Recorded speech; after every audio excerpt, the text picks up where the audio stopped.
Hello to the Equalist Empire. Now recently there was a documentary by Vice which was about the men's rights movement in India. It was filled with bias. If you haven't seen the video, the link will be in the description, you can go see it. But regardless, this is my take on it. The first thing is that from the very beginning there's just a mention of handful of cases, okay? Under these new laws, some men are claiming that false accusations from women are making them unfair targets. But it's true that since these gender equality laws have been put into place, there have been a handful of false accusations. And it's these specific false cases that have galvanized the men's rights movement. It is much more than just a handful, but you know, they fail to mention where they get this word from. There's no numbers mentioned, and it's just the perception of Vice and of Utsav Chakraborty that it's a handful of cases. In the 80s, stricter anti-dowry harassment laws appeared in India, and a men's rights movement began to form in reaction to them. And in the last few years, the movement has gained huge momentum following a surge of anti-rape and anti-sexual assault legislation. So this is what I call like really bad journalism. Even if you do literally one Google search, you would know that the men's rights movement is not to do with it's the biggest straw man argument that men's rights activists want dowry to be legal, men's rights activists want rape to be legal. But it's about the misuse of the laws which exist, about fake cases which exist. But it's just really poorly worded by Vice and, you know, trying to show that that is what men's rights stand for. When I'm pretty sure they very well also know that's not what it is. And looking to men's rights organizations around the world, it's pretty clear the formula to start a movement. Find men who might very well be falsely accused, draw them together under this banner of brotherhood, then convince them that they're victims because feminism has gone too far, and that men are second-class citizens. You know, this is put across as, oh, so there were just a handful of men who faced some issues, and then they showed this to all the men and they were like, hey, see, this is happening, and so that's why you need to join our movement.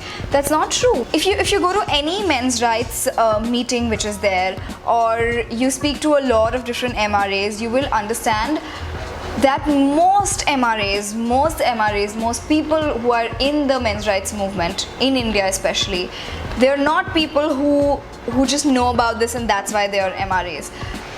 Most of them are people who have had false cases on them, or almost gone the legal route, or even lost a lot of cases in which they have been falsely accused. And those are the people who join this movement. In fact, there are a lot of men who face accusations but are still not like men's rights activists or whatever. But the people who are at the forefront of the men's rights movement, they are very vocal about women's roles in society. Women shouldn't vote, they should stay in the kitchen, and that's a legit thing. That's a narrative that's out there. Yeah, I mean, the main base is not that. Where are you getting your research from? Firstly, you're talking about India. In free India, women were always allowed to vote. In the first general election in 1951, women have been allowed to vote in free India since that time. Where did he find these men who are at the forefront of the men's rights movement, who want women to be in the kitchen and not to vote? I absolutely do not understand. Like, where there's no examples mentioned, nothing, because there isn't anybody like that, especially at the forefront. According to the National Crime Records Bureau, there are actually over 330,000 crimes against women in India every year. So I took sociology in school, and one of the first things that we learnt is you can't say if a number is more or less or whatever just by having that number. It has to be compared to something else. So here they have shown the data which is to do with assault on women, but at the same time they have not shown it to any data to compare it to any violence against men at all. Also, they have failed to mention the biggest base of the men's rights movement in India being like there is no law for domestic violence, rape, etc. if it's done against a man in this country. So like they have not even mentioned that it would be very hard, next to impossible, to get this data about violence against men. But they've clearly shown, see, women have all this, but whatever, we won't show you this side of the story. Also, in fact, for the same, I did speak to Anil from Save India Family Foundation, who Utsav Chakraborty also spoke to. So this interview of mine with Vice, okay, it went for around more than 1.5 hours. Okay, so I gave lot of details about the statistics from men's side, how many men have faced domestic violence in India, for example, and so that is not something which is covered. There were more than 40 laws which are for women. These 40 laws that he's talking about, he's not just talking in the air, these actually exist, and I'm going to make a video about this in the future. So subscribe and hit the bell icon, people. Thanks. They believe that a lot of laws like the dowry laws and the domestic violence laws are framed in such a way that men are immediately considered as the perpetrators and never the victims. Look, that's just a widespread myth, partly created by these men's rights associations. If the myth was widespread enough, wouldn't the laws be gender neutral already? Like, there's no mention in the documentary about the actual laws which are anti-men, about the laws, the n number of laws which are actually not gender neutral. What are you trying to document in your documentary? Opinions. Every single law is misused to a degree. We have a Supreme Court lawyer here stating that all laws are misused to a degree. That is a human rights violation, and you are condoning that. There's actually nothing being said after that in terms of, oh, so if, you know, whatever, whenever people do misuse this, we act strictly against them, or that when there are false cases, the person who's filed the false case, you know, those people are punished, because they're not. All the people who are suffering due to those misuse of laws, due to that human rights violation, what do we have here for them? So when I was told about this guy, I thought he would be a proper men's rights activist, like, you know, all women suck. He's definitely mixed up with the men's rights movement, but he's just a guy who's in trouble, and he's doing what he can to get his daughter back. Which MRA has said that? I don't know where they're getting this info. Forget at the forefront, even at the back, I've not heard any MRA say, oh, all women suck, sort of a thing. Like, I strongly think that Utsav is confusing this with, you know, on the opposite side with feminists, because there are in fact a lot of feminists who say that all men suck and men are trash and kill on men. And that's also seen when he's interviewing other people at SIFF versus when Utsav is interviewing Karuna Nundy.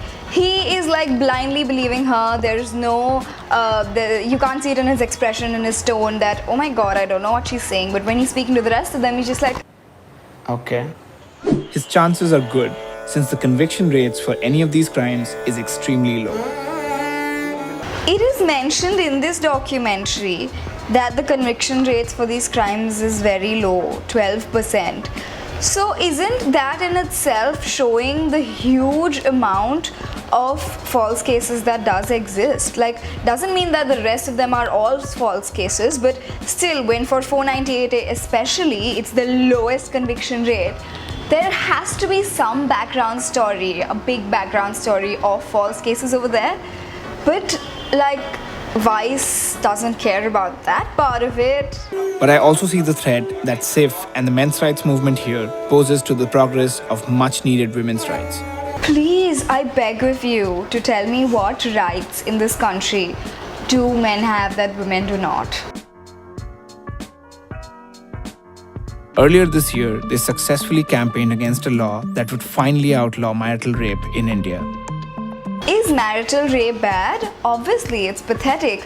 But if somebody is opposing that law, is it just because these MRAs want people to be able to rape their wives? No. Also, I spoke to Anil Kumar about this thing as well, and he clearly mentioned that he spoke to them about the same thing as well. He mentioned the stand of the men's rights movement of this, but they failed to mention that or show that or explain that, because what they wanted to show is their side of the propaganda. And I also clarified our stance about the marital rape related, demands of feminists. For example, I told them that government can make any number of laws.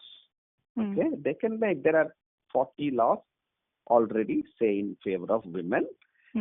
They can make 10 more. Only thing is that if the laws are getting misused, they have to use the existing laws to punish the people who are misusing. Whether it is a man misusing or a woman misusing, there must be punishment. or they have to also strengthen the laws to stop the misuse. Now, if that step is not taken deliberately, you are not doing your existing job, okay, and then you want to take one more extra responsibility by making a change, then that is not acceptable. Yeah. So that is the argument here. Honestly, this has sort of become a gender war, and when you publish content like this, that's when it fuels the whole thing, and it's like this documentary is trying to put the blame on the entire men's rights movement in India, saying, hey, because of y'all are the ones who are creating this gender war, when I personally feel like it's this documentary that's kind of trying to fuel it over and over again. And the bias is clearly visible. All the reliable data is not shown, half information is given, actual information, relevant information is not shown.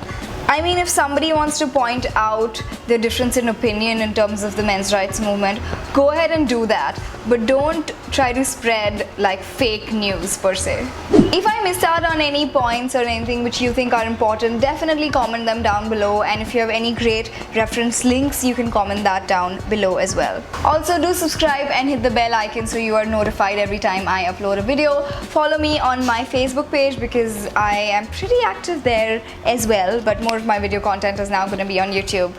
So hit the bell icon. It's like the 4th time I'm saying it, please.